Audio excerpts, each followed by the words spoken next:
ನಮಸ್ಕಾರ ಎಲ್ಲರಿಗೂ. ಗೊಡಸಲಪಲ್ಲಿ ಅನಂತಪುರಂ ಜಿಲ್ಲೆಯ ಒಂದು ಗ್ರಾಮ. ಇಲ್ಲಿನ ರಾಮ ಮಂದಿರದಲ್ಲಿ ಕಳೆದ ಚೈತ್ರ ಶುದ್ಧ ನವಮಿಯಂದು ವೈಭವಪೂರಿತವಾಗಿ ನಡೆದಂಥ ರಾಮನವಮಿಯ ಉತ್ಸವದ ಚಿತ್ರಣವನ್ನು ನಿಮ್ಮ ಮುಂದೆ ತರುತ್ತಿದ್ದೇನೆ. ನವಮಿಯಂದು ಶ್ರೀರಾಮಚಂದ್ರನಿಗೆ ನಾಮಕರಣ ಶಾಸ್ತ್ರವನ್ನು ಮಾಡಿ ತೊಟ್ಟಿಲು ಶಾಸ್ತ್ರವನ್ನು ಪೂರ್ಣಗೊಳಿಸುತ್ತಿರುವಂತಹ ದೃಶ್ಯವನ್ನು ಕಾಣಬಹುದು. ಗ್ರಾಮದ ಎಲ್ಲ ಭಕ್ತರು ಸೇರಿ ಶ್ರೀರಾಮನವಮಿಯ ಸುದಿನದಂದು ಶ್ರೀರಾಮಚಂದ್ರನನ್ನು ಭಕ್ತಿಯಿಂದ ಪೂಜಿಸಿ ಆತನ ಸೇವಾ ಕೈಂಕರ್ಯವನ್ನು ನೆರವೇರಿಸಿದರು.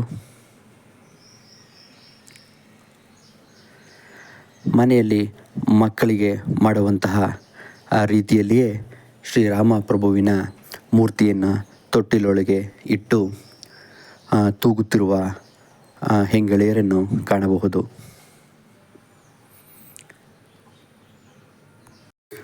ಹಾಗೆಯೇ ಮಾರನೇ ದಿನ ರಾಮ ಸೀತರ ಕಲ್ಯಾಣೋತ್ಸವವನ್ನು ರಾಮ ಮಂದಿರದ ಮುಂಭಾಗದಲ್ಲಿರುವ ಹಸಿರು ಹಂದರದ ಕೆಳಭಾಗದಲ್ಲಿ ವೈಭವಪೂರಿತವಾಗಿ ನೆರವೇರಿಸಲಾಯಿತು.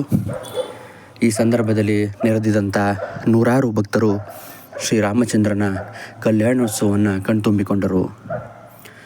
ವಾದ್ಯಗೋಷ್ಠಿಗಳ ಜೊತೆಗೆ ಶಾಸ್ತ್ರೋಕ್ತವಾಗಿ ನೆರವೇರಿಸಿದಂಥ ಕಲ್ಯಾಣೋತ್ಸವಕ್ಕೆ ಎಲ್ಲರೂ ಸಾಕ್ಷಿಗಳಾದರು. ಸೀತಾರಾಮರ ಕಲ್ಯಾಣವನ್ನು ನೋಡಿದಂಥ ಭಕ್ತಾದಿಗಳು ಮನದಲ್ಲೇ ತಮ್ಮ ಇಂಗಿತವನ್ನು ವ್ಯಕ್ತಪಡಿಸುತ್ತಾ ಶ್ರೀರಾಮಚಂದ್ರ ಪ್ರಭುವಿನ ಕೃಪೆಗೆ ಪಾತ್ರರಾದರು. ಈ ದಿನ ಪ್ರಸಾದ ವಿನಿಯೋಗವೂ ಸಹ ನೆರವೇರಿತು. ಮೂರನೆಯ ದಿನ ಶ್ರೀರಾಮಚಂದ್ರನ ಪಟ್ಟಾಭಿಷೇಕದ ಅಂಗವಾಗಿ ಉತ್ಸವ ಮೂರ್ತಿಯನ್ನು ಭವ್ಯವಾದ ಅಲಂಕೃತವಾದ ರಥೋತ್ಸವದಲ್ಲಿ ಕುಳ್ಳಿರಿಸಿ ಗ್ರಾಮದ ಪ್ರಮುಖ ಬೀದಿಗಳಲ್ಲಿ ಡೋಲು ನಗಾರಿ ವಾದ್ಯಗಳ ಸಮೇತ ಮೆರವಣಿಗೆಯನ್ನು ಮೆರೆಸಲಾಯಿತು. ರಥೋತ್ಸವವು ಬ್ರಾಹ್ಮಿ ಮುಹೂರ್ತದ ಮುಂಜಾವಿನ 5 ಗಂಟೆಯ ವೇಳೆಗೆ ಪ್ರಾರಂಭವಾಗಿ ಗ್ರಾಮದ ಎಲ್ಲ ರಸ್ತೆಗಳಲ್ಲಿ ಸಂಚರಿಸಿ ಭಕ್ತಾದಿಗಳಿಂದ ಪೂಜಾ ಕೈಂಕರ್ಯವನ್ನು ಸ್ವೀಕರಿಸಿ 7 ಗಂಟೆಗೆ ತನ್ನ ಸ್ವಸ್ಥಾನಕ್ಕೆ ಮರಳಿತು.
ಇನ್ನು ನೀವು ಇಲ್ಲಿ ನೋಡುತ್ತಿರುವಂಥ ದೃಶ್ಯ ಹನುಮ ರಥೋತ್ಸವದ ದೃಶ್ಯ.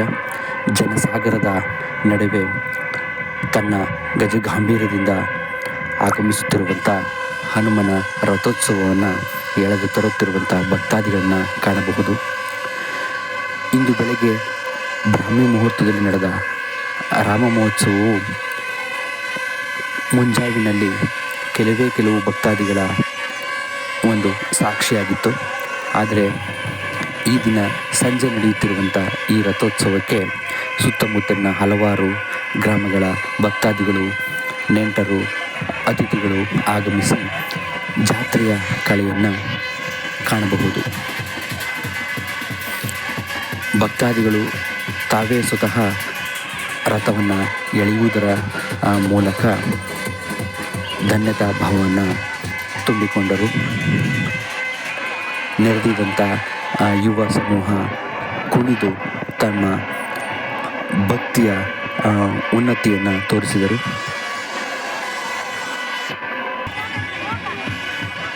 ಹಾದಿಯಲ್ಲಿ ಸಾಗಿ ಬರುತ್ತಿದ್ದಂಥ ರಥೋತ್ಸವಕ್ಕೆ ಹಣ್ಣು ಜವನಗಳನ್ನು ಎಸೆಯುವ ಮೂಲಕ ಭಕ್ತಾದಿಗಳು ದೇವರ ಕೃಪೆಗೆ ಪಾತ್ರರಾದರು.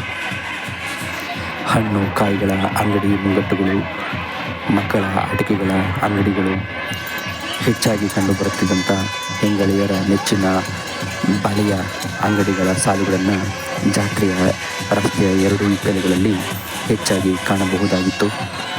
ರಥೋತ್ಸವವು ನಿಗದಿತ ಸ್ಥಳವನ್ನು ತಲುಪಿ ಪುನಃ ತನ್ನ ಸ್ವಸ್ಥಳಕ್ಕೆ ಹಿಂತಿರುಗಿದೆ. ಒಟ್ಟಾರೆಯಾಗಿ ಕಳೆದ 3 ದಿನಗಳಿಂದ ಗೊಡಸರಪಲ್ಲಿ ಗ್ರಾಮದಲ್ಲಿ ಹಬ್ಬದ ವಾತಾವರಣವೇ ನೆಲೆಸಿತ್ತು. ಸ್ವರ್ಗವೇ ಧರೆಗೆ ಇಳಿದಂತೆ ಭಾಸವಾಗಿತ್ತು.